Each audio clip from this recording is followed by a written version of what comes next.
Ladies and gentlemen, allow me to introduce myself. My name is Adiguna Bahari. I am a G30 international student from Kyushu University. Let me tell you that it is a great honor for me to be your facilitator today. And the reason for this honor is because we have here in this hall a truly diverse audience, ranging from students, university staffs, professors, and other educational institution officers. We have here outstanding people across 25 different countries. Therefore, I truly hope that our diverse background and nationalities will result in a fruitful discussion and can produce a drive of enthusiasm for exchanging our ideas. First of all, I would like to introduce the person sitting beside me, Professor Koichiro Watanabe, to give a little word of introduction. Professor Watanabe. Okay, good afternoon. I'm Koichiro Watanabe, Vice Dean of Faculty of Engineering in Kyushu University. I think I'm only the aged person here. I was asked to be here as a co-facilitator, and I give some advice to them. Actually, I expect very active discussion among students, university staffs, professors here, and I expect real, very close network among students, actually through this symposium and yesterday's workshop. So please enjoy this meeting. Thank you very much, Professor Watanabe. Next, I would also like to introduce a very important person here with us. He is Ekenechukwu Okafor, our chairman of SciQ, which is the Student Committee of Internalization of Kyushu University. And I would like him to give a little word for the guest here. So Ekene, if you would please. Hello. Okay, thank you very much. Yesterday, a group of about 61 students from the 13 G30 universities had a workshop in which they discussed and evaluated the internationalization process in the universities. Today, that discussion yesterday was very deep, it was very informative, it was educating, and it was thought-provoking. And today we're going to be having discussions and presentations from the outcome of those discussions yesterday. So I humbly enjoin all stakeholders here present to actively participate in today's discussion. Thank you very much. Thank you very much, Ekene. Please give a round of applause. So, ladies and gentlemen, welcome to session D. The theme of this session is internationalization in the eyes of students. What makes this session special is that in this session, we aim to bring up opinions and ideas directly from the consumers of education. In other words, the students. Like Ekene has said, yesterday, Kyushu University, under the Student Committee of Internationalization for Kyushu University, otherwise known as SciQ, we held a workshop with the topic of a review of internationalization in my university, expectation and reality. And SciQ invited international and Japanese students from all of the G30 universities to come here to Fukuoka and join the workshop. In fact, these students are here with us, sitting in the front row. Ladies and gentlemen, for these students who have flown from all over Honshu, please give them a round of applause.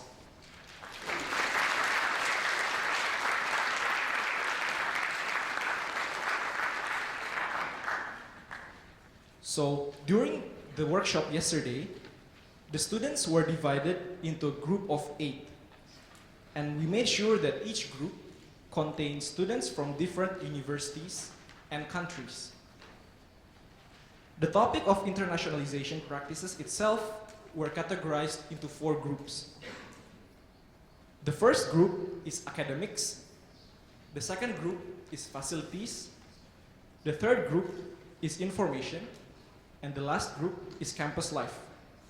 And so every group focused on one category, with two groups having the same category.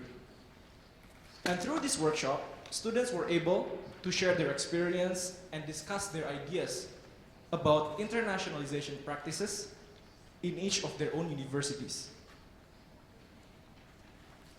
Although each group consists of a student coming from different universities and countries, they were able to unite and present a collective review and present their expectation and realities. So if we could have, okay, so you can see here in the slide the list of universities attending the workshop and the universities that's present with us today. And I would like to introduce you to our handsome and beautiful presenters. So at the end of the table, we have academic group. First is Eugene Song from Keio University.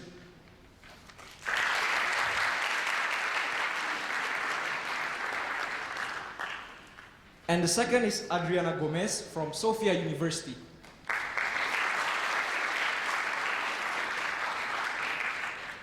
And not to forget to mention, the students in the academics group, could you please stand up and show yourself? So these are the students in the discussing about academics. Please give them a round of applause. Okay, thank you very much. And the second, under the category of facilities, we have our presenter, Christopher Schoberg from the University of Tokyo.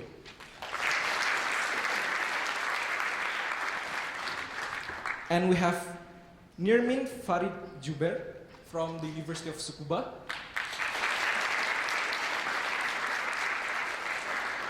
And can we have students under the category of facilities? Please give them a round of applause.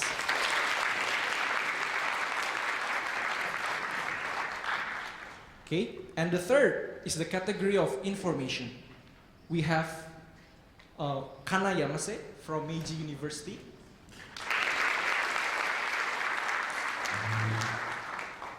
And we have Sapna Sinha from Nagoya University.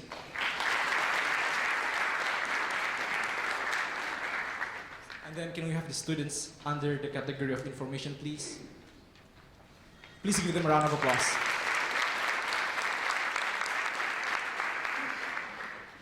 Okay, last but not least, under the category of campus life, we have Shin Shin from Doshisha University.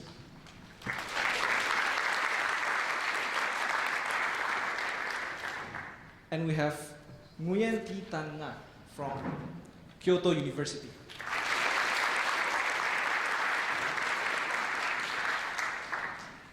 And finally, could we have the students that were discussing under the category of campus life to please identify? Yes, these are the students that have been discussing about campus life. Please give them a round of applause. Ladies and gentlemen, next we will have the presentation from representatives of these four categories. First, let's welcome Eugene Song and Adriana Gomez to present their review on academics. Thank you very much. Well, hello, good afternoon, ladies and gentlemen. Well, before we begin, I'd like to thank the Global 30 Universities Students Workshop organizers and all the people who made this possible for the opportunity that we're having today to share our views and thoughts about this situation with academics at our universities. I'm Adriana Gomez. I'm a second-year student in the Global Environmental Studies Master Program in Sofia University. My name is Eugene Song, and I'm a second-year student at Keio University under the GIGA program. And our presentation will be about an academic overview of our universities And we identified three main aspects that we will discuss further. And we will finish with some closing remarks. The three subtopics that we will touch are admissions, quality of education, class atmosphere, and the closing remarks at the end. So I'm just going to briefly talk about admissions, which was one of the main subjects that we identified with. So first off, we just wanted to say that I think it's great how these Japanese universities and these international programs allow for students to take a virtual tour of the campus, because everyone knows that it's not so accessible to come on a campus tour if you don't live in Japan. So I think it's a really good job that the international programs did such a good job on the websites providing students with the necessary information that they need to know and really find out about the course as well as the campus. This essentially allows all international students, respectively from anywhere, to be able to apply and come to Japan. And even though there was not so much face-to-face communication, I was able to very quickly communicate with the Keio University staff when I was interested in applying to the program that I was in. We did identify one problem, though, that I think a majority of students find, is that there's a lack of incentive for international students to study Japanese. And how we mean by this is that, obviously, when a student is applying to these international universities, the programs emphasize that you don't need a Japanese language skill requirement. However, they say it's something that's highly recommended, but not required, considering that these classes are taught in English.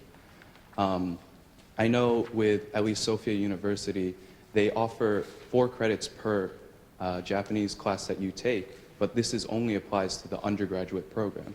So the international programs in the graduate school actually are not awarded credits for these classes. So on top of the already rigorous program that they're enrolled in, students might have a hard time to take these Japanese classes, considering that they're not even offered credits for it. So one possible solution that we thought of was that the faculty should focus closely on finding academic incentives. Basically, they should work closely with the students to provide this kind of learning atmosphere and encourage Japanese learning. And it's not only just up to the student that, yes, the student should be highly motivated to learn Japanese because it's necessary to live in Japan, but I think it's also the school's duty to provide the proper atmosphere for this to happen.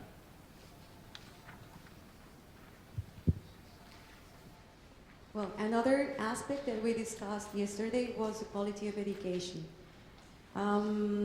It was actually remarkable that the Global 30 program is not limited to just like a very few fields of study, but it actually offers many types of programs.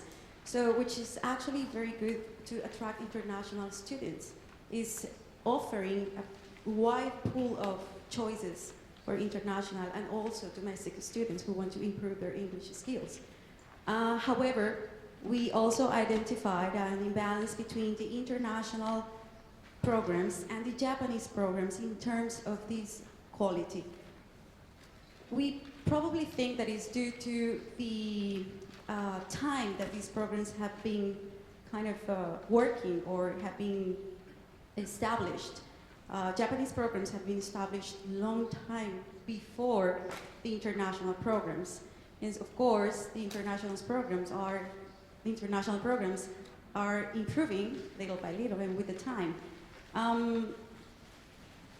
In order to improve this situation, we think that it would be a good idea to allow students to have more flexible curriculum, which means that Japanese students can actually take classes from the English courses and vice versa, international students taking classes from the Japanese or in the Japanese programs. This will actually motivate the students to take classes that actually interested them. So in my particular case, there are some programs at Sophia University that are offered in the Japanese course or in the Japanese program that are actually quite incredible and quite interesting, but they are not offered in the English program. So maybe that could be a good opportunity for us not only to improve our Japanese skills, but also to have this opportunity to get in touch with these rich contents and rich curriculum. Equally important, that is not mentioned there, but I would like to touch a little bit, is that maybe we would like to consider the ways to expand the frontiers of the Japanese universities and try to make partnerships with other universities globally. I know this is already happening, we know that it's already happening, but it actually kind of exposes Japanese students to other curriculums and other types of international education. Additionally, we discussed that it's also important to discuss to consider that to recruit more international-minded professors and teachers. This would definitely lead to a higher standard of education and more competitiveness, well, for international students as well as for Japanese students. One of the next things that we talked about was class atmosphere, and this is especially important because, like yesterday's workshop, they opened with a speech saying that, you know, universities can provide these kind of mixed atmospheres with international students and domestic students mixing together, and you can put them together, but that doesn't necessarily mean that they'll take the initiative to actually communicate and socialize. So it's not that these universities are limiting Japanese students to take English classes. They're more than welcome to, and also vice versa, but it provides this atmosphere, but it's really up to the students to take this direct initiative to actually try and initiate some kind of social interaction, which inevitably leads to internationalization. So we identified one of the problems is that there's not enough motivation for both international and domestic students to A, take these classes, and B, actively participate. Realistically, you know, we can't all expect students to have the exact same learning style, and yes, you could encourage more group work and more group discussion and try and get these students to work, but it is ultimately up to the students to kind of initiate this process. So how can we phrase this into a question? So, as Eugene said, how do we promote student interaction between both faculty and other students? Well, perhaps the answer needs to be more developed, but it's for sure a joint effort between students and teachers. And first, I'd like to speak a little bit about the student and student interaction. How do we get to promote this interaction within the class? To promote this international and national Japanese interaction, maybe professors have to promote or should consider to promote this interaction through different teaching styles, teaching techniques, promote group discussions, promote group workshops, field trips.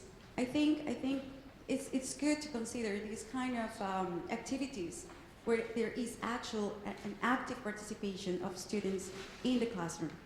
And the other is teacher and student. Well, it mostly depends on the teacher's attitudes towards the subject or area that they are teaching. If we see passion of a teacher that is teaching, so we actually engage with the classes and the lectures. So I think that actually promotes interaction, teacher-student, and hence students. So that's what we consider important, how to reach this interaction in the classes. And that would actually lead to the internationalization that we're all looking for. So just as some closing notes, I just wanted to briefly touch about the program itself.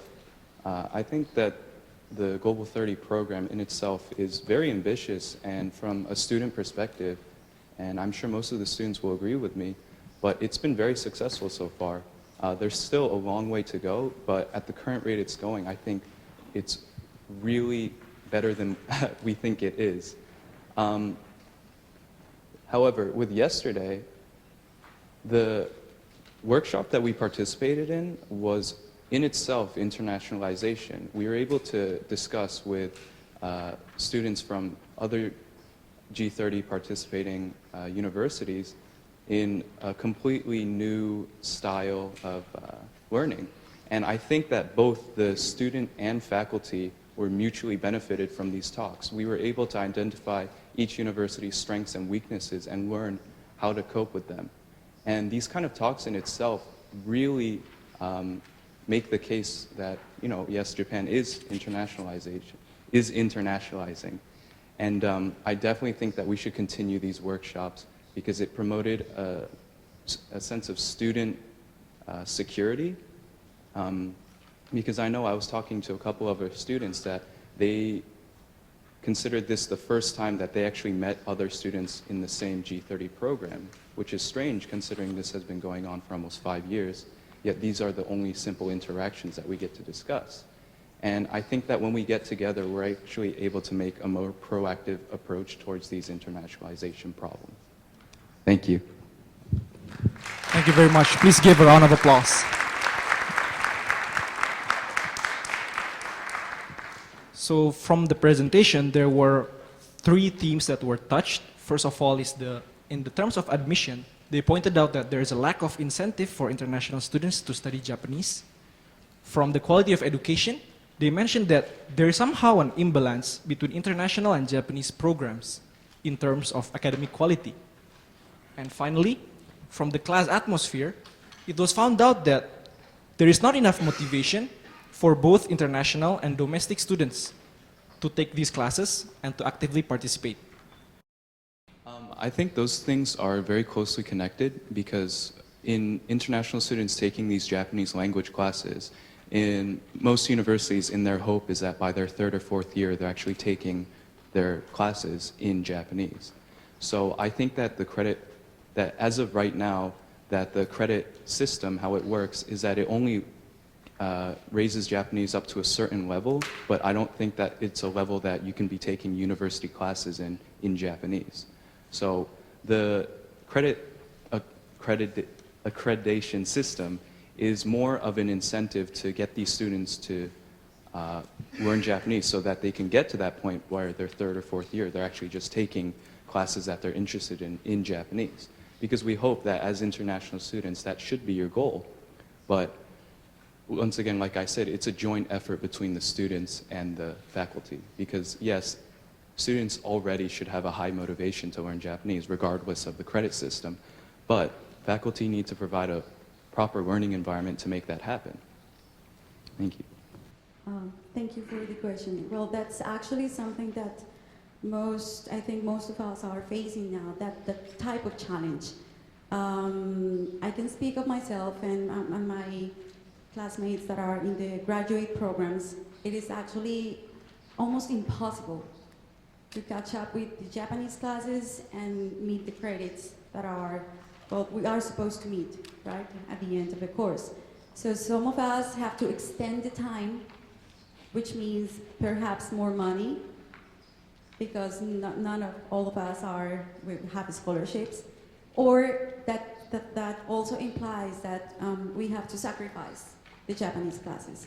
So I think I do not have an answer, but I do agree that it's quite challenging for all of us. So maybe it would be like we will reach to an answer if we continue to discuss with faculties and students. Sorry, just to add, I know that the process may seem difficult, but when you compare it to universities, on the converse side, you think of international students who go to America to study at undergraduate schools who are not familiar with English, yet they kind of have to just, I think how their approach is, they just deal with it. And obviously that's not the best way to look at it, but I know in Keio University, one of my classmates, she's interested in biology, and she's taking, but one of the classes that she's interested in taking is only offered in Japanese. However, the professor made an accommodation with her that even though her Japanese language ability isn't so strong, her retention skills are okay, and what they allowed her to do is that she still attends the class, and the class is taught in Japanese, but her reports and homeworks and tests, she's allowed to write them in English. So this kind of combination of both languages kind of eases the process. And she also says that also just taking the class in Japanese helps her Japanese skill ability. So I think one possible way that you can integrate is kind of integrate the two together, rather than, I think, the way that most Japanese universities are looking at it right now is they have two separate programs. One is completely unrelated to Japanese. For example, my program is mostly focused on information technology. And then you have, on the other hand, just Japan language studies, like completely focused, and you came here to study the language. So, you know, just from that previous example, you want to look to ways that you can actually combine both. Thank you. Today we would like to talk about the university facilities issue. It is from international student point of view. And my name is Nirmin Jubair. I'm in first year master program of Public Health, University of Tsukuba. And I'm Christopher Schoberg. I'm a master's student in architecture at the University of Tokyo. Considering facilities is the critical and crucial area where us as international students can benefit it directly, so we would like to point out what's the important thing and what the area improvement that possibly can be done. So this is our outline. We would like to go further each aspect before giving some conclusion. So our outline consists of 8 aspects: student housing, library, dining, student support, religion, recreation, student space, and health well-being. We believe this is the important thing. So I'd like to start with student housing. These are just a range of issues that, as international students, we find have an effect on our research potential at universities. The present situation of student housing, particularly in large cities, especially in Tokyo, is that it's very far from campus. I have a classmate who commutes an hour and a half every day, and I'm sure this is not an abnormal event, but we propose that the university could come to some agreement with private housing to potentially lease or reserve student housing closer to the universities. The time you spend on a train is the time you're spending away from research. Another issue which kind of is contrasted against a lot of other parts of the world is the solitary living environment. That student housing is primarily a single unit. And I think a lot of students want to have housing options with shared communal spaces. So we'd really like to see the university provide some diversity in the type of housing. One way that we might kind of overcome this on the private side is that university could propose host a housing fair where international students and Japanese students, if they're interested, could have a centralized location and event where they could potentially find roommates. They could meet with real estate agents in English and streamline the process for finding student housing. There's a competitive selection process. Unfortunately, there's not enough student housing for all students. For international students coming from abroad for the first time to Japan, this is extremely intimidating. So I think any measure to increase the amount of student housing for international students, especially in their first year, would be extremely helpful. An area that is close to one of my classmates, he's a father, and he spends about 2 hours a day bringing his young child to childcare facility. We'd like to see that families can be supported and don't have to make extreme sacrifices in order to take care of their kids and fulfill their research agendas. So potential voucher system or just providing more on-campus childcare could be a great assistance to international families. And finally, many of us have experienced that there's a segregation between international students and Japanese students in the official student housing sector, that a particular dorm will be only open to international students or potentially only open to Japanese students. And we think that the university could be proactive in their assignment of housing to really diversify the dormitory experience.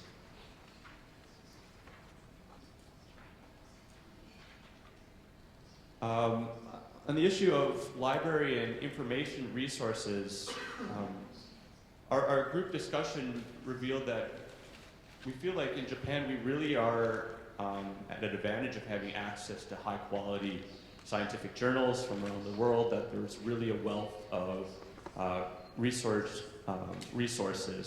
as well as access to powerful database tools, many of which are in English, so it's easy for international students to navigate the information they need to find.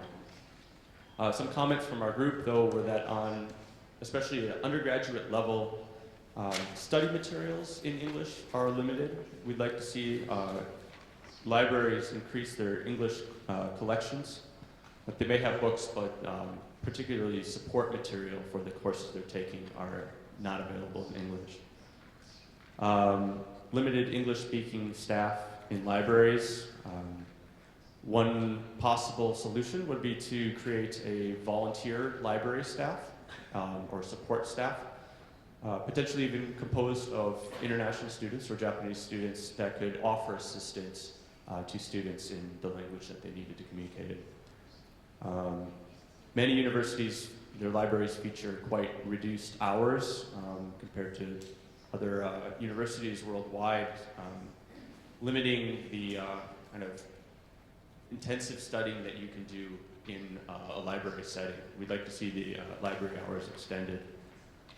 And then for some of us, there's been kind of an inconsistency in the distribution of resources or available tools between some of the faculty libraries, the specific libraries, and the main libraries. So synchronizing these tools allows international students to better navigate the university's resources.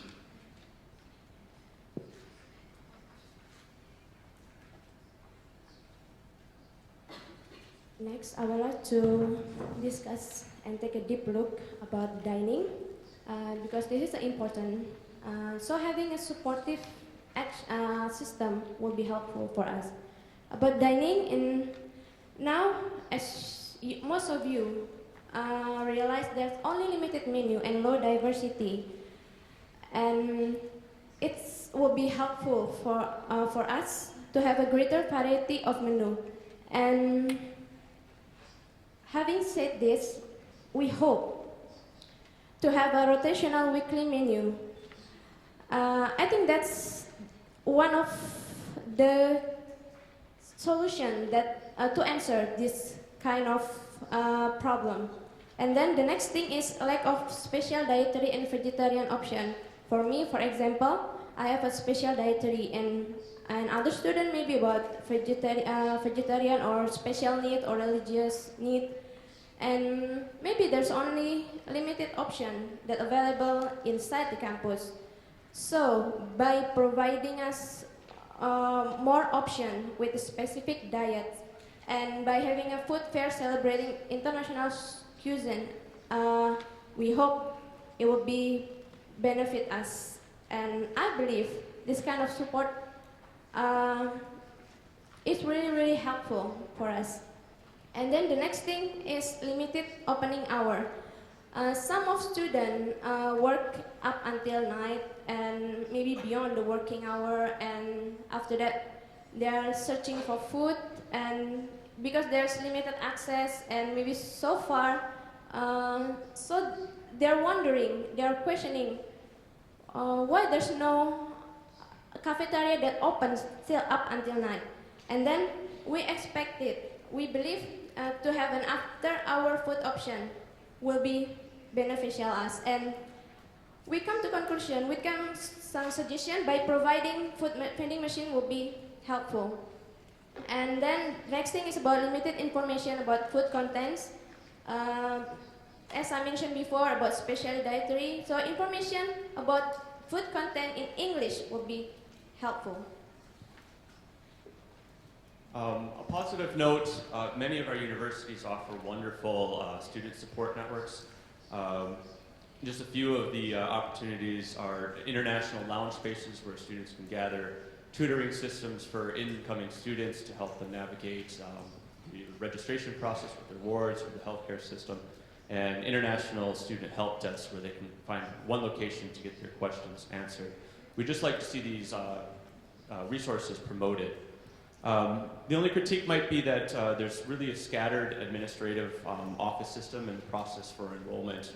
As much as we can consolidate this and streamline the process, it really aids, especially international students.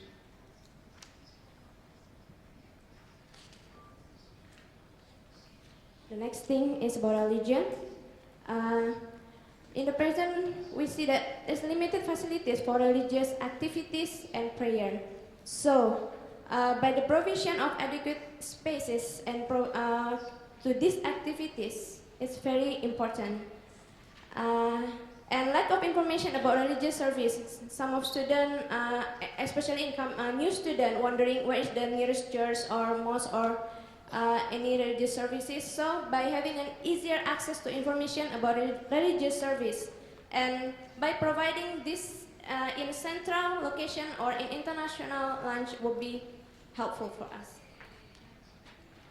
And the next thing is about recreation. Some of us have a hobby, music, for example. So as we can see now, there's limited facilities for music practice.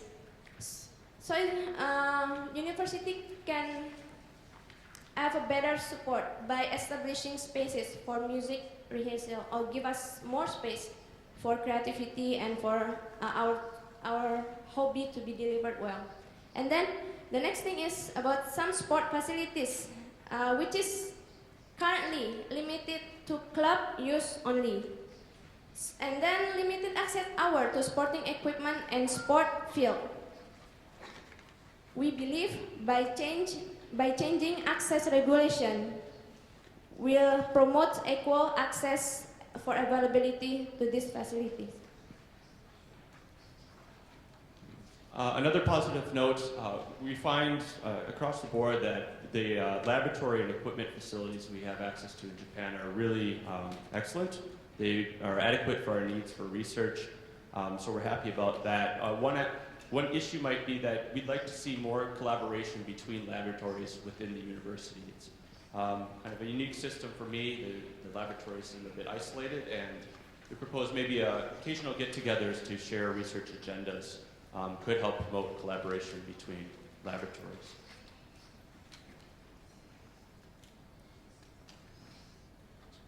I keep forgetting the forward, sorry. Finally, the medical services and counseling services are also really exceptional. One issue is for students in emergency situations, it's hard to communicate in Japanese. We'd really like to see more English staff in the hospital system, or potentially a medical buddy system to assist foreign students. It should be potentially a Japanese student who could help translate in an emergency situation. Finally, this list isn't meant to sound like a list of complaints. It's really offered as a positive critique.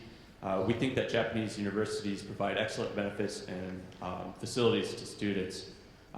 We'd like to thank you for your attention and your patience and your interest in better promoting the learning opportunities for foreign students here in Japan. So thank you very much. Thank you very much. This kind of issue came up. I'll say for myself, my research program is so intensive that I don't have time really to participate.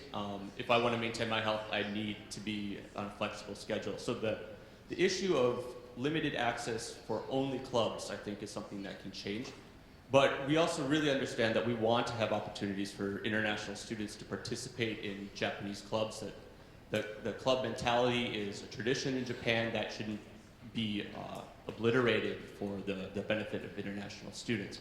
One proposal would be to better promote the clubs, perhaps in a centralized directory where international students could really find what's available and contact the people who can introduce them to that type of situation. And then, beyond that, I think that another issue that came up was many international students will start in October, where club fairs are often hosted at the beginning of the traditional Japanese academic year in April. So it's a disadvantage to international students coming in mid-cycle where there's not the kind of introductions being made to that sort of social event. So, the basic takeaway, I think, is more communication, more kind of advertisement of these opportunities would benefit international students as well as Japanese students. Okay, so we're halfway of the presentation, and now we're moving on to number 3, which is about information, and the presenters are... Sapna Sinha from Nagoya University, second year undergrads in chemical engineering. And my name is Kana Yamase from the School of Global Japanese Studies in Meiji University. And we named our team, our partners, as Double Meidai. If you get that, what it means. Nagoya Dai, Meidai, Meiji Dai, Meidai. There you go. Okay. All right, so through the workshop yesterday, we talked a lot of things about information, and for kind of conclusions, we came up with the 2 big ideas about the current situation. One is the inequality of receiving information between international students and Japanese students, either for time or amount. And number 2 is a lack of language skills and cross-cultural understandings, but especially for staff and people outside of universities, such as doctors or bus drivers, etc. And when we discussed yesterday, when we were trying to define what internationalization is, thanks to Akin, he did a really good definition. So the word internationalization, successful internationalization, is successful of having lots of interaction between international students and Japanese students and people in Japan. So we figure out if there's less information about opportunities to exchange or interact with people, that would definitely cause the lack of internationalization. So let's go into the details. So first one, with the inequality of receiving information between international students and Japanese students, we came up with pretty much 5 big categories. First one is the facilities. So for example, the signs and announcements, most of them are done in Japanese only in most of the universities. You want to share your... Right, yes. and talking about the email, web pages, and information boards, wherever you find them in the university, almost all the informations are in Japanese. And even if they are in English, it's like probably 10% of all of it. So when we're trying to get a scholarship, it's hard to read like 50 pages of English instructions of how to get a scholarship, while Japanese people are already getting like only 5 pages. Okay. And next one is on-campus activities. It's it's easy to imagine, like clubs and circles in Japan. It's hard for international students to join. And next one is career support. Through the workshop yesterday, I am Japanese, and I realized that there are a lot of international students are interested in joining internships and experience how to working in Japan. But it is really difficult to figure out where they can go for it to experience the internship, and as well as job hunting and part-time job and so on. And lastly, communication with local communities. This is another one that I was surprised that many people are interested in joining interacting with local communities. For example, going to the elementary schools and talking with the children, Japanese children, with English, or going to the old age houses and interact with the elderly people in Japan. All right. And the second part is a lack of language skills and cross-cultural understanding. So we came up with the 3 big ideas. And the first one is school staff. The facility team did pretty much everything that we wanted to say. But for example, cafeteria staff, you want to share your... Yeah, regarding the doctors and nurses, for example, when the foreign students, like we have fever or something like that, and we go to the doctors and we don't know their schedule. It's all written in Japanese when the doctors are coming, which hour they're coming, but we have absolutely no idea what's going on there and when and how we should go. For the doctors, right? Right. And also, just add to cafeterias thing, it is easy to imagine for Japanese food. It is hard to figure out what ingredients are there. It's hard to explain. And I just made an example yesterday at the workshop, like how do you define kitsune udon in English? Yeah, and about the doctors. And the middle one, professors, coaches, and Japanese students. This is the one that is making a lot of misunderstandings. So if you think about international students, many Japanese people are still thinking of a short-term staying students, like exchange students.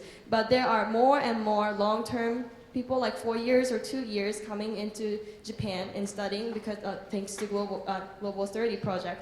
But that's making a lot of Japanese many circles and clubs in Japan not to make them join to the clubs and do the activities together, which is making less and less chance to interact with Japanese students. Right, and now you know what is the current situation in different universities. And this is actually quite a bit different from what we as foreign students expected it to be. What we expected was have equal opportunity and same amount of information at the same time or about the same time, and have more cooperation of the staff, like doctors, like she mentioned, and local communities, and have multicultural society. That doesn't really involve only Japanese and English as the sole languages, but also different languages and culture, so that we can, have more understanding and that we evolve together. Okay.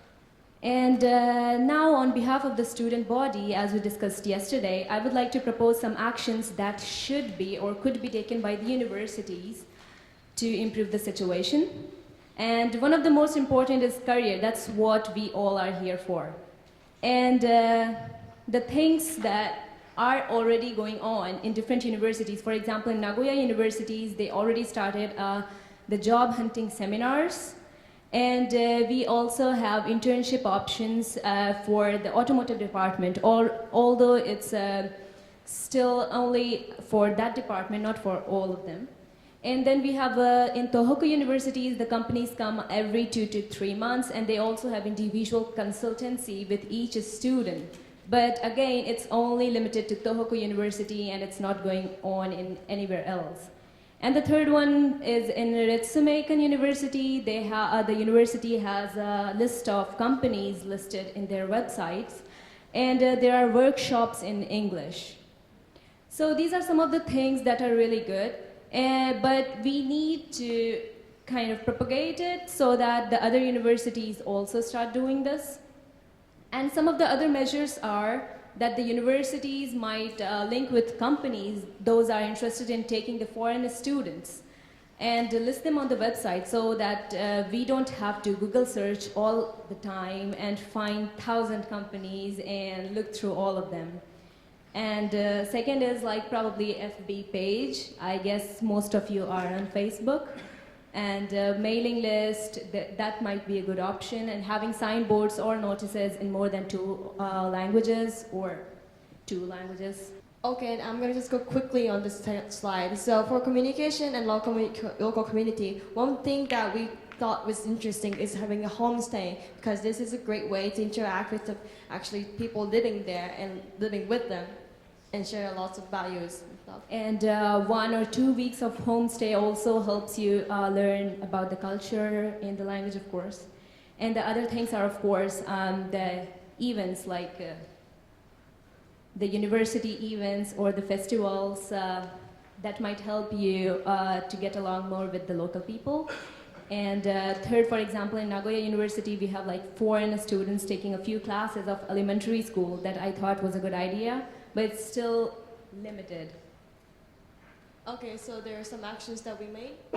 And these are the actions that the students proposed, and they were like making e-newsletters, and that we think is not only in English and Japanese, because internationalization again doesn't mean translating every single hiragana syllable into English, right?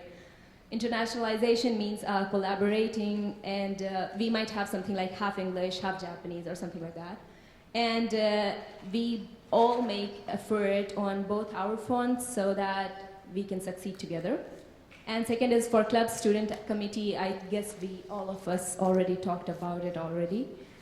And one really good one was bilingual students. You know, we copied that actually from the definition of democracy, you know, of the students, by the students, for the students, so that the students can also get part-time job.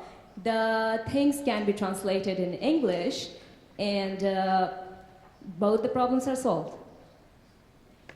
So lastly, Okay, so integration.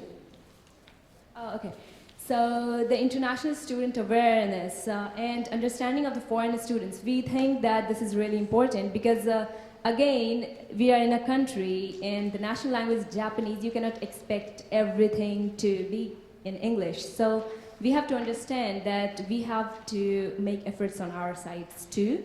And there should be harmony between the facilities and the international students that we both collaborate and we make effort and they also help us when we are in a difficult situation. Right. So that's all for our presentation. So thank you for listening. Yes, and thank you for this great opportunity to share our information about information. Thank you. Thank you. Thank you very much, Kana and Sapna. Please give them a round of applause. Well, for that point, I actually share my experience in my university. My professor, one of the coach of Kendo Club in my university, he's very fluent in English and he's very open-minded. And so he's been telling through the Kendo practice to the Japanese students to be more open-minded, more welcoming to international students or people, anyone who's interested in Kendo practice. So even though Kendo is like very traditional Japanese that needs senpai, kohai, and maybe some have a culture of generation issues. They've been successful joining international students in practice together. So I think, of course, information is also important, but the people who have those informations being open-minded and helping those international students and making also Japanese students to be more interested in interacting with those people could be one of the good solutions. So the people like bilingual students like me can be the bridge between Japanese students and international students. Well, I guess some of the basic information, like at least what's the time the doctor would be available there. Because if a student has high fever and the doctor is not available, she doesn't want to go far away to a hospital at that time. So those kind of information. And the second is informations like internships. Those are the things that after 5 years of this program, we all are in third year, fourth year of our university, and now we are seeking for internships. So I guess this is probably important for the higher grade students. And and probably maybe some lectures in English that are being in the visiting professors who are coming to the university giving lectures, those kind of information. Okay, thank you very much. So today we're going to talk about campus life. Now, being the final group of the 4 topics, we will make some repetitions, but the thing is, all of these 4 topics are very much related. So we will start with the current situation in the campus life, so since the introduction of Global 30 project in 2009. So starting with current situation, so what can you tell us? Yeah, let's find out with the current situation nowadays in the Japanese university. There are 4 main points that we want to mention. The first thing is that the number of the international students in the Japanese university is increasingly. Nowadays, if you go to the Japanese university, it's very easy for you to find a lot of Asian students or even American, Europe, or Africa students are working inside the university campus. And another thing is that traditionally, there are a lot of events in the university for the Japanese students to take part in. And now, besides that, they also have a lot of events for the international students. And the third one is that our international students come to Japanese university, they also establish a new organization and run it in their own way. In each university, organization from university onward helping the international student. And like two faces of a coin, one issue also has the bad thing and the good thing. So firstly, we will talk about the positive aspect. The firstly is that the university are getting more international, and there are a lot of evidence about it. You can see that there are a lot of international clubs are being started in all Japanese university, and a lot of events such as learn meeting like in Kyoto University, Tokyo University, circuiting, language exchange. And the international university student, they not only want to communicate with the student in the university, they also want to open their relationship with all university students. So there are a lot of exchange student program like between the Doshisha University and Kyoto University. And in addition, in each university, they also support the student about helping them to find a job, running by the career advising program. And last, we will move to about the problem of the situation. So, Alice. Thank you. And so I would like to talk about the problems that are occurring in many of the universities that are participating in Global 30 project. So one of the problems is, so with increase of international students, so there are many chances and opportunities for international exchange, but the thing is there is a lack of regular interaction between Japanese and international students.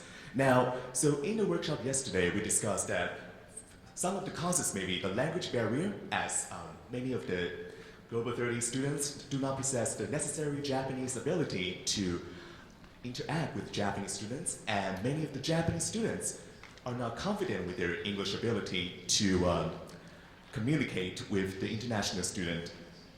And there are also cultural differences, as there are different ways to approach campus life between Japanese students and international students. And another problem that we discussed is that there is a lack of centralized organization. Now, by that I mean, so for instance, there are many student groups organized by Chinese students and Korean students, but it is very almost exclusive and it operates independently, so that students from other countries are unable to get involved in those student groups. And another problem I would like to talk about is that the separation of like campuses or buildings. So in many of the Global 30 programs, the international students are concentrated either in one building or one campus. So on location, they may share the same building with the Japanese faculty, but the thing is, it is very difficult to interact. So as mentioned previously, so one of the positive aspects since the introduction of Global 30 project is that so the Office for International Students, they're being more active in organizing international events. But for many of these events, there is a problem of low attendance. So in the workshop, we discussed what are the causes for this problem, and one of the conclusion that we came up with is that so many of the events, they only have Japanese information. So many of the international students, they're not aware of the events. And there's also a lack of outreach by the Japanese students. So to reach out, to bring more, to have the international students to get more involved in campus life and campus activities. And one of the reasons for that is, as mentioned earlier, there is a segregation between Japanese and international students on many of the campuses. So especially because it is very difficult to break the barrier, especially in the Japanese language.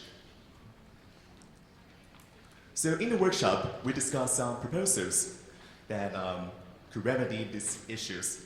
So one of the things that we come up with is there should be more ways to let students know about information. So for instance, we discussed yesterday, so in University of Tsukuba, there is an initiative of bilingual, multilingual newsletter that are delivered to almost every international student, and we thought that was a wonderful initiative. And also, we should expose international students to exchange their culture with Japanese students more regularly. Now, here's the thing. Not everybody wants to have a lot of friends, but the campus life for international students will improve if they know more Japanese students. So it is not all about the Japanese students reaching out. We as international students must act on our behalf to make our campus life better. So what should we do? So we discussed that, well, we need to make more international organizations. So, and then try to push for more international events organized on a more regular basis. Now, they don't have to be, large gatherings.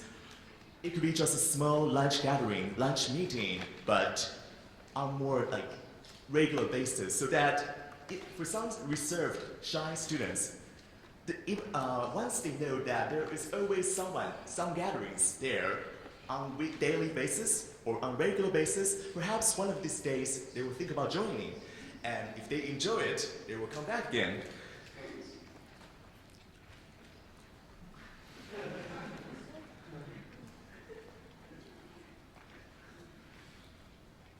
And there should be, there should be more like, as I mentioned earlier, active newsletters for international students, and just basically, more information.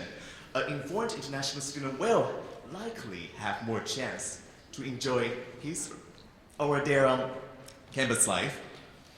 So other proposals that we come up with is that there should be more meeting space. So for example, in most of the universities right now, we have an international lounge. But the thing is, we believe that it's simply not enough. It's usually just maybe one or just two spaces. So there should be more meeting spaces, and these spaces should be utilized with events and activities. And as I mentioned previously, so if we can start international student organizations and find sponsors by either firms or this university, there will be more ways to improve our campus life, and it would be even better. For example, the PsyQ International Student Organization in Kyushu University, they have the direct access to university president, and they have a lot of support from the university, which empowers them to make a change to the campus life. And we thought it was very wonderful. So again, thank you very much for listening, and we hope to continue to improve this global experience. Thank you again. Please give them a round of applause. And some of the proposals that are mentioned is that there should be a kind of a student body who try to bridge between these Japanese and international students. Okay, so now we'd like to accept 2 questions from the audience. Thank you, and congratulations to all of you for coming up with very good proposals.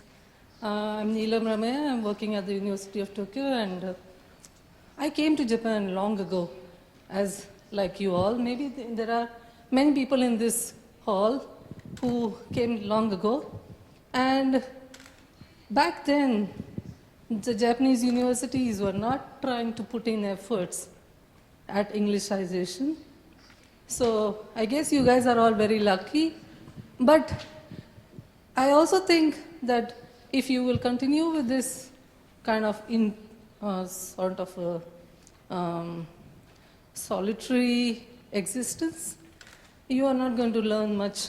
And there's I don't think you need to come to Japan all the way to Japan, because having come to this country, you should be able to appreciate the culture. And unless you tend to make an effort at going out and reaching the Japanese students, it's not going to help you being here. So as your senpai, I think I would like to also tell you that you have to develop a much more positive approach. And if the Japanese students are shy, they are intimidated because of the language barrier, I think we have to make an effort to go and reach out. And you try to express, or you try to share your culture with them. So it was nice listening to all of you. I know because we have also faced it long ago, the students are facing it now. There is a lot of change in the Japanese universities, and I guess it's going to improve. But if you come to Japan, you also should be able to put up with the, the challenge of learning Japanese. Because I guess if you go to any non-English speaking country, like you go to France, you go to Germany, you go to any of those Scandinavian countries, you need to know the local language to interact with the locals. So instead of just interacting between the between the international community and only with your country fellows, you try to go and reach out to the other people around here. You will learn a lot, and it will make your life in Japan very, very satisfactory. Thank you very much. Okay, thank you very much. So that's a very, very good point. The point is that there should be a bi-directional balance between international students trying to learn Japanese culture since we're in Japan. And also, that's the main purpose of internationalization for Japanese people as well, to get to know what international students are like, what they do. So there should be this stability or balance between this cross exchange. So I would like to comment that actually it is somewhat related to what I was going to comment earlier, that there are two kinds of students generally that come for international students that come to Japan. So one type is that they really they love the culture, they love the country, but the other type is, I think they come here because of the Global 30 initiative, so that they want to just to explore. But the thing is, so some of these students, they may not can come to Japan without this project, and then so perhaps they're not very interested in the Japanese culture to start with. So I guess one of the things that university could do is just to expose them to be more active in bringing them to cultural exchange and activities, and that I think gradually, which will encourage them to participate in photo exchange. So with that, we have come to an end of our panel presentation. So there has been 4 main categories that are discussed, from academics, facilities, information, and campus life. In a university, these 4 categories, these 4 factors are really what affect students to whether they will finally get comfortable and enjoy their life. So in this era of globalization and Japan as in this progress of globalization, there needs to be a balance between not only in foreign students learning Japanese, and also for the Japanese to be also broaden their vision and their mind. Thank you very much for that question. On student organizations, actually we recognize that internationalization, students has a very important role to play in internationalization. And to play that role, we need to form student groups. In Kyushu University, for instance, we have Foreign Students Organization, which is an organization formed by students by themselves. This organization organizes activities for foreign students and also Japanese students, because some of our activities, we invite Japanese students to integrate with us and interact with us. Then we have this organization or committee called SciQ, Student Committee for Internationalization of Kyushu University, which was the organizer of the workshop yesterday. These student groups, okay, we also have the 4 professors in our group, in the committee, but it's made up of 19 students, both Japanese students and also foreign students. So this committee is saddled with the work of contributing to internationalization of Kyushu University through the Students' Initiative.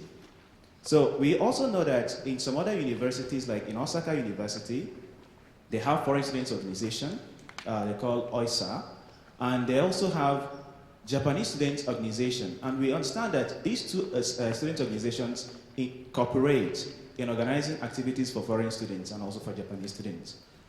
In Doshisha University, we know of student staff, which are students that help the staff in organizing activities for students, for foreign students and Japanese students. So students groups actually have been formed in all these, some of these G30 universities. And we're trying to encourage other universities that have not formed such students groups to do so, because they are very, very important. Thank you very much. But the problem is, most students, when we come from our countries to Japan, you see that we are suffering from 2 psychological problems. The first one will be superiority complex, and the other one will be inferiority complex. Of course, I'm no psychologist, but these are the 2 basic problems everybody faces when they come to Japan.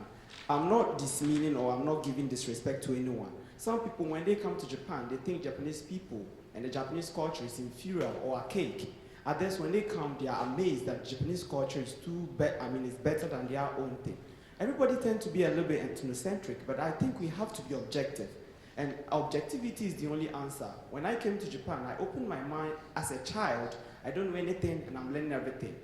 If we have that mentality, I think we wouldn't have a problem. But when we come and we think everything in Japan is bad, everything we see, we tend to compare. The US is this way, Britain is this way, why is it this way in Japan? In Ghana is this way, in Nigeria is this way, why is it this way in Japan? These are the problems we are facing as international students. And I also agree with the student who are, I'm sorry, I forgot your name. She spoke from Tokyo University. What she said is true. We are claiming to be spoon-fed in someone's country. We want to be spoon-fed in Japan. We want to remain in our rooms and they bring our lecture books. We want to be in our rooms and they bring us our exams. We want to be in our rooms and then they do everything for us. Meanwhile, in our own countries, you don't get it that way. We are the ones to work hard. So I believe that we are actually creating a conflict of interest here. Group 2 was presenting about academic issues and they were arguing that the amount of time we have for Japanese is too small and we can't even take university classes there. And then another group comes and they are telling us that they should translate everything for us or they should translate most things for us. Why don't they argue that they should make those things in hiragana so that we can practice our Japanese? Right? So I believe that we are we are creating those problems by ourselves and we are trying to solve the problem, and that is becoming something like we are in a paradox. So that's what I can say about it, that we do not know who we are and we have to start at fresh. When we are coming to someone's country, we should be ready for everything. Thank you. Thank you very much. That's a very, very good opinion. The point is that as a student, there should be this balance, because us as an international student and we're in Japan, and with this G30 international course where the Japanese are also trying to be internationalized, we should find a balance where we should be aware of our own endeavor, of our own initiative to try to adapt to the Japanese society, and as well there needs to be more improvement for the university to accommodate the needs of the international people. So this balance is actually a very, very good point. And I'm one of the students you are talking about that's interested in Japanese culture and then came here. So for that part, I would say yes, it's important, because first, like, this is one of the advantages that I will choose Osaka University, because it's in Japan, so that I can learn another culture.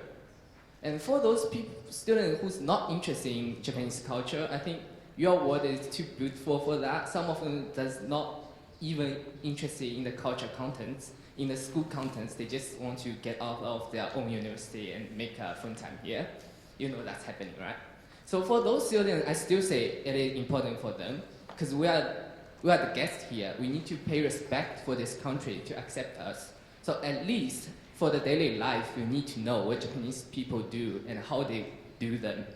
So that's basically it. I'm Shannon from Tohoku University. I think like there are two types of people, right, who come to Japan and just want to finish the class, and the other type is who come to Japan and also want to learn the culture. But I think the main solution here, as she mentioned, I think the main solution is we don't have any problem about resources. We have a lot of international students. But the thing is, how can we make them interact? How can we make them interested in the internationalization? And I think in my case, in my opinion, I think the solution would be the student group. Like, not only from the university side, but from the student side. We also need to have some bridge between Japanese and foreigner, and to organize some events that promote the interaction. For example, like, I belong to the Tohoku University Foreign Student Association, or TUPSA. Back then, last 40 years, we aiming for only to help making life for foreigner better. But right now we change our direction, right? So we're not only doing that, we also try to make the internationalization happen. And this is what we are doing, and I think that's maybe answer your question a little bit. Thank you very much. Thank you very much. So the comment that we can receive is that might be, it's not that the students are not interested, but rather the students are not getting enough information and enough opportunities for such events. So that's why like some of our presenters have presented, that information is a very crucial piece of connection. to bridge these people and to actually grow the interest? I just want to address about the internet. Actually, in Tsukuba, especially for G3 program, we do have interview through the Skype. Some of us came here. First interview was based on Skype first. Another maybe came here directly and then took the exam in here in Tsukuba. But yes, we use that tools a lot. We have some students group, G30 groups also, like using Facebook, which is more you can say popular. So we are trying every tools we can to promote our education, especially in Tsukuba. This is experience from my university. Thank you. Okay, so to keep the communication flowing, we'll accept one question from the audience and one answer from the students. Okay, so I see some hands. Yeah, okay, please give him the mic to answer the question. Actually, my comment, I just wanted to follow up on his question about the internet real quickly. Rob Van Meter from KO University, and at KO we have had a program called SOI, School on Internet, and SOI Asia for more than a decade, where we've been using the internet and broadcast satellite also to several dozen universities throughout Asia, from Mongolia to Indonesia to Nepal. So there's a fair amount of outgoing stuff. Incoming stuff, former president of KO has been the president of the Open Courseware Foundation, but there's still, I would say Japan was a very early mover in distance education. I would say it's growing and evolving much more rapidly outside of Japan right now than it is inside. So it could be a very long conversation, but come find me if anybody's interested in talking about it. Okay, so yes, please answer the question and state your opinion. Yeah, sure, please. Please use the mic so that interpreters can interpret. I just really will briefly, while I was sitting here, I was listening to everything. I was taking a look at on the other section. I would like to refer just to the other section. First of all, my name is Georg von Fingerhut. I'm from Tsukuba University. Why are we here? Huh? Information is the power, and everybody knows that. You can see a lot of charts in here, and major universities reports, especially in the section A. Japan, during 10 years, increased the support for the international students and the good students abroad more than 10 times. This is a great amount of money, and we as an international students appreciate it for that. But first of all, I would like to ask you, why are you doing that? This is the power, right? This is another way of power, another way for influence from one way, another way of help from another way. Not good, not bad, this is reality. This is the voice of the student, and why am I saying that? We're focusing on the power, right? Technical, information, knowledge, chemistry, everything is power. So Japan have a power in technology, really, really strong one. Japan is going to other country and proposing their ideas. They have scientists, and scientists are doing a lot for the other country. This is the power, right? But I'm asking the question to the person who in charge for that, to the government, to the professors. What is stronger, to buying something from other people or to creating something? Creating something is stronger. And I'm asking you the question, what is creating the information? What is the base of the information? This is ideas. And this is the system of values. So my question to you is, why in G30 program there are no philosophy and ideology programs? I'm writing the second book. It's not published. About the philosophy, ideology, geopolitics, and linguistics. Because I grew up in Russia. I'm German, who grew up in Russia. I'm studying in Japan. If you can see the charts, Russia is not really perspective for the influence of Japan. We can see 9 programs in Russia and 30 programs in China, for example. And, I don't know, 100 programs in Asia, and, I don't know, like, maybe 20 programs in Europe about. Russia is not perspective. philosophy is not perspective. That's why I need to work for the 5 part-time jobs to writing my thesis, to paying my education, because I cannot have a scholarship in SPY. I have a 90% of A's. I have no B. Oh, sorry, I have 10% of B. So could you please the last question. State your opinion. So philosophy and ideology. Why it is crucial for me? Why it is crucial for you? Because when you're creating the ideas, you need to know what is this idea is created by. This is created by the mind.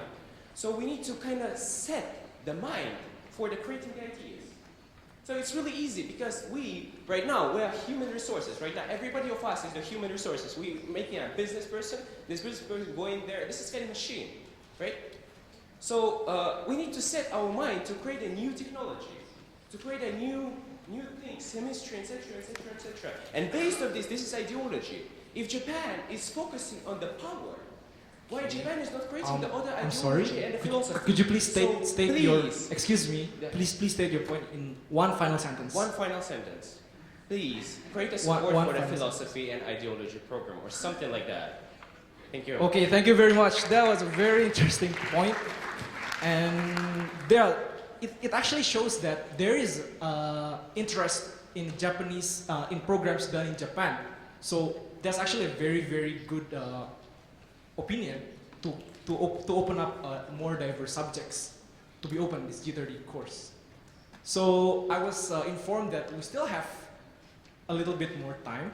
So since I see that there's a lot of people enthusiastic to ask and to answer, so please let's have one more set of question and answer from audience and student. Okay? Do you have any question? Okay. From this lady over here. Hi everyone, I'm Mako from Faculty of Agriculture, Kyushu University. As a faculty member at the higher education, I have to admit so many points that you proposed.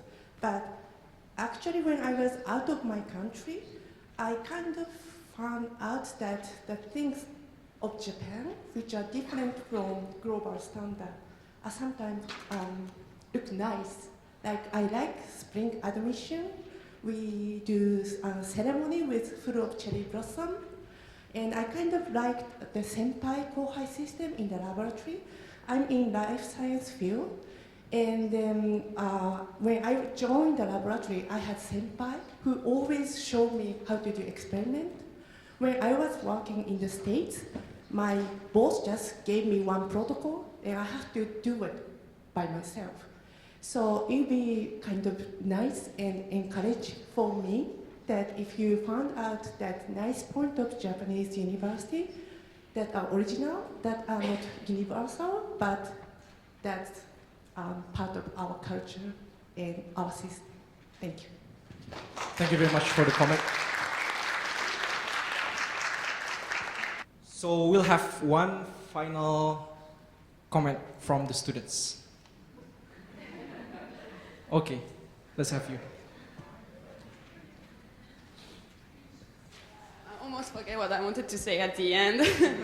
I'm from Litmekan University, second, almost like third-year student in international relations. My name is Agatha Shore. I just want to make a quick comment that nobody talked about clearly. I think we kind of, by using the word foreigner, we actually trying to put everybody in the same basket because we are like Japanese and then there's like foreigners, ryugakusei, gaikokujin, anything you want. But we're so different. And we are like from huge diversity. You can see at the tables like how many people are like from different countries, different continents, different backgrounds, social, working place. And I think that we tend to forget that aspect of our life. And by trying to do internationalization, we're trying to put everybody as a foreigner, which we're not. And I think that every university are facing this issue. As in my university, some of the students are from China or Korea and they want to stay in Japan. So they want to try to study Japanese and then don't try to do job hunting. While people from America are more interested about like learning international relations and they're not gonna do the job hunting. So the fourth year is not gonna be useful for them. So we have this issue of individualism within the internationalization. And I think we should really take care of who we are and what our prospect and aspiration for each of us. And I think, yeah, we should stop trying to put everybody as a foreigner and really trying to find a solution for each of us. And I'm quite sad to see also here that we not quite a lot of foreigner students come to talk about our issue. So it actually shows that some of the students are not really trying to take action. So we also have to talk to them and trying to raise awareness toward the chance and the possibilities that they can have. So yeah, that was just the point I just wanted to make, and I'm glad I made it. Thank you. Thank you very much. Please give a round of applause. I can see that there's still a lot of hands that want to express themselves, but sadly, our time is up. And with that, session D is finally over. I can conclude from our questions and answers that we as a foreign student, and me speaking personally, if we are not aware of the challenges that we are going to face, we are never going to be here in Japan at the first place. So I can say that for all of my friends, speaking personally, we are ready, and we are ready to learn everything and all the challenges that we face when we decided that we are going to Japan. So there must be this bi-directional understanding between students, for foreign students to be aware, to take the initiative, to push yourself to learn about Japan, because the decision and the risk is in your own hand. At the same time, since Japan themselves has had this vision of internationalization, so Japanese universities are also trying, and we can see that they are trying very hard to actually make their programs much more comfortable and much more adaptable for foreign students.